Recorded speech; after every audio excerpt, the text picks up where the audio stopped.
Hi everyone, welcome to my channel Latha temple diaries. ఈరోజు మనము ద్వాదశ జ్యోతిర్లింగాలు మరియు పంచభూతాలు అంటే పంచతత్వాల గురించి మాట్లాడుకుందాం. ద్వాదశ జ్యోతిర్లింగాలు అనేవి పరమేశ్వరుడైన శివుడు స్వయంగా జ్యోతి రూపంలో ప్రదర్శితమైన పవిత్ర స్థలాలు. జ్యోతి అంటే దివ్యమైన వెలుగు, లింగం అంటే శివుని ఆది అంతం లేని తత్వాన్ని సూచించేటటువంటి చిహ్నం. ఈ 12 జ్యోతిర్లింగాలను దర్శించడం, పూజించడం ద్వారా భక్తులకు ఆధ్యాత్మిక శాంతి, పాప విమోచనము, మోక్ష ప్రాప్తి కలుగుతాయని పురాణాలు చెబుతున్నాయి.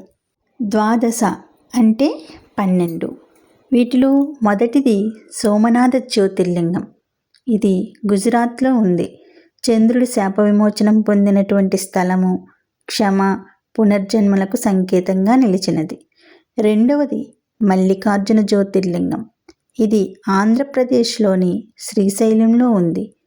శివపార్వతుల కృపకు చిహ్నం, కుటుంబ శ్రేయస్సు కోసం ప్రసిద్ధి. మూడవది మహాకాళేశ్వర్ జ్యోతిర్లింగం. ఇది మధ్యప్రదేశ్లో ఉన్న ఉజ్జయినిలో ఉంది. కాలాన్ని జయించినటువంటి రూపము, అకాల మరణ నివారణకు పూజిస్తారు. నాలుగవది ఓంకారేశ్వర్ జ్యోతిర్లింగం.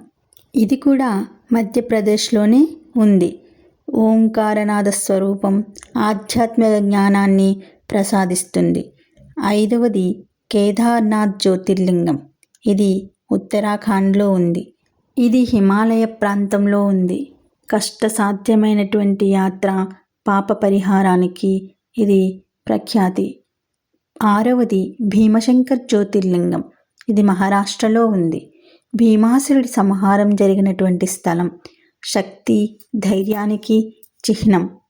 ఏడవది కాశీ విశ్వనాథ జ్యోతిర్లింగం. ఇది ఉత్తరప్రదేశ్లో ఉన్న వారణాసిలో ఉంది. మోక్షపురి కాశీలో ఉన్నది. మరణానంతరం మోక్షం ప్రసాదిస్తుంది. 8 త్రయంబకేశ్వర్ జ్యోతిర్లింగం. ఇది మహారాష్ట్రలోని నాసిక్లో ఉంది. గోదావరి నది ఆవిర్భావ స్థలం, పితృదోష నివారణకు ప్రసిద్ధి. 9 వైద్యనాథ జ్యోతిర్లింగం. ఇది జార్ఖండ్లో ఉంది. శివుడు వైద్యునిగా దర్శనమిచ్చినటువంటి స్థలం. ఆరోగ్య శ్రేయస్సు కోసం పూజలు చేస్తూ ఉంటారు. 10 నాగేశ్వర్ జ్యోతిర్లింగం. ఇది గుజరాత్లో ఉంది. సర్పభయం, శత్రుభయం నివారణకు ఇది ప్రసిద్ధి. 11 రామేశ్వర జ్యోతిర్లింగం. ఇది తమిళనాడులో ఉంది.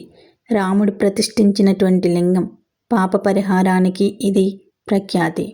12 కృష్ణేశ్వర్ జ్యోతిర్లింగం. ఇది మహారాష్ట్రలో ఉంది.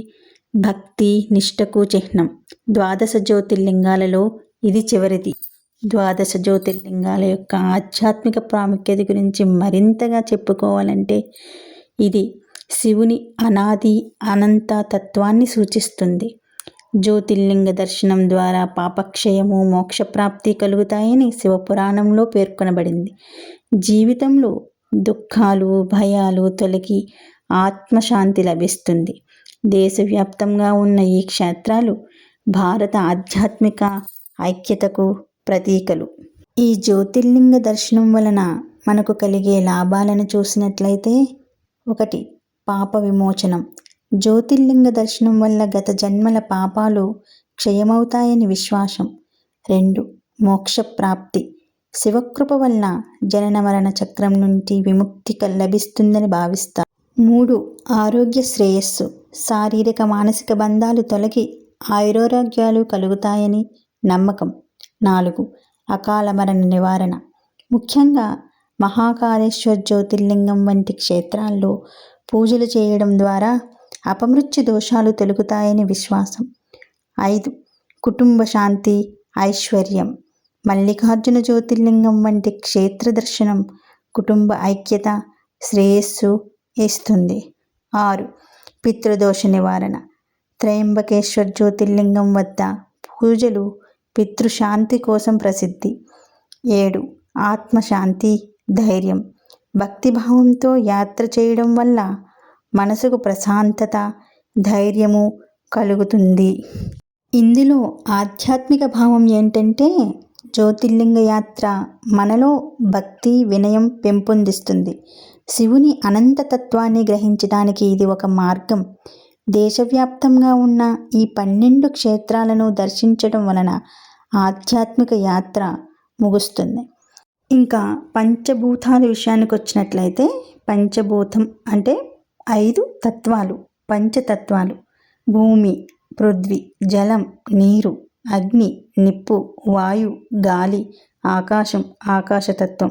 ఇలా ఈ 5 తత్వాల యొక్క ప్రాముఖ్యతను చూసినట్లయితే మన శరీరం ఈ 5 తత్వాల యొక్క సమ్మేళనం.